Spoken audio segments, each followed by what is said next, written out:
우느니라. 그러므로 내가 이것을 말하며 주 안에서 증언하노니 이제부터 너희는 이방인이 그 마음에 허망한 것으로 행함같이 행하지 말라. 그들의 총명이 어두워지고 그들 가운데 있는 무지함과 그들의 마음이 굳어짐으로 말미암아 하나님의 생명에서 떠나 있도다. 그들이 감각 없는 자가 되어 자신을 방탕에 방임하여 모든 더러운 것을 욕심으로 행하되 오직 너희는 그리스도를 그같이 배우지 아니하였느니라. 진리가 예수 안에 있는 것 같이 너희가 참으로 그에게서 듣고 또한 그 안에서 가르침을 받았을진데 너희는 유혹의 욕심을 따라 썩어져가는 구습을 따르는 옛사람을 벗어버리고 오직 너희의 심령이 새롭게 되어 하나님을 따라 의와 진리의 거룩함으로 지으심을 받은 새 사람을 입으라. 할렐루야. 오늘도 주님의 말씀을 사모하여 하늘 양식과 함께 하시는 한 사람 한 사람을 주님의 이름으로 사랑하고 축복합니다. 그리스도인이 된다는 것은 이전과는 전혀 다른 새로운 사람이 되는 것을 의미합니다. 내가 가길 원하는 길에서 멈추어 돌아서서 하나님께서 원하시는 길로 가는 것입니다. 우리가 예수님을 믿기 전에는 내 생각에 옳은 대로 행동했고 내 마음이 하고자 하는 대로 살았습니다.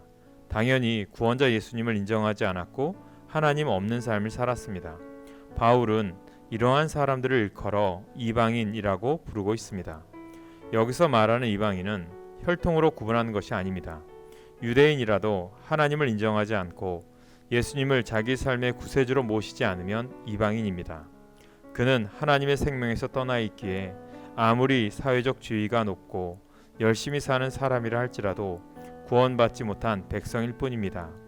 이방인들은 세상이 주는 달콤한 유혹에 빠져 어떤 결과를 맞을지에 대한 생각 없이 욕심대로만 살아갑니다. 바울은 이러한 상태를 오늘 본문 22절에서 썩어져가는 구습을 따른 옛사람으로 표현하고 있습니다. 하지만 이제 예수님을 구주로 모신 이상 우리는 달라져야 합니다. 아무 생각이나 분별 없이 유혹의 욕망을 쫓았던 이방인 옛사람을 벗어버려야 합니다.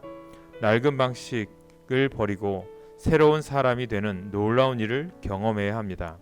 새로운 새 사람의 삶을 덧입을 때에 비로소 잃어버렸던 하나님의 형상을 회복할 수 있기 때문입니다. 오늘 본문 17절 18절 말씀을 세 번역으로 읽어드리면 이제부터 여러분은 이방 사람들이 허망한 생각으로 살아가는 것과 같이 살아가지 마십시오. 그들은 자기들 속에 있는 무지와 자기들의 마음의 완고함 때문에 지각이 어두워지고 하나님의 생명에서 떠나 있습니다. 새 사람은 의로움과 거룩함이라는 특징이 있습니다. 일상에서 내 의와 자랑이 아니라 하나님의 의가 드러나야 합니다. 예수 그리스도의 진리 안에서 거룩한 삶을 살아야 합니다. 그렇다면 어떻게 해야 이러한 삶이 가능합니까? 그 방법은 예수님의 삶을 모범 삼아 끊임없이 배우는 것입니다. 그래서 하나님의 성품이 새로운 생활 방식이 내 몸에 배도록 해야 합니다. 더불어 성령께서 내 삶을 이끌어 가시도록 간구하며 나 자신을 내어 드려야 합니다. 힘들어도 우리가 가야 할 길을 가야 합니다. 예수 안에서 새 사람을 입어 하나님의 형상을 회복하는 이 시간 함께하는 모든 분들 되시길 간절히 소망합니다. 오늘의 기도 제목입니다. 과거의 구습을 벗어버리고 주님 안에서 새 사람으로 살게 하옵소서. 이 땅에 코로나의 종식과 아픈 영혼들의 치유 회복의 역사가 일어나게 하옵소서. 교회의 부흥과 거룩함을 지키는 그리스도인들이 되게 하옵소서. 기도하겠습니다.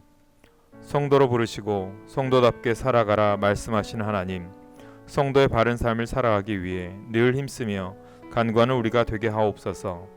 옛사람의 모습을 단호하게 끊는 용기를 주시고 새롭게 되어 주님의 신실한 일꾼으로 세상을 섬기게 하옵소서. 예수님의 이름으로 기도합니다. 아멘.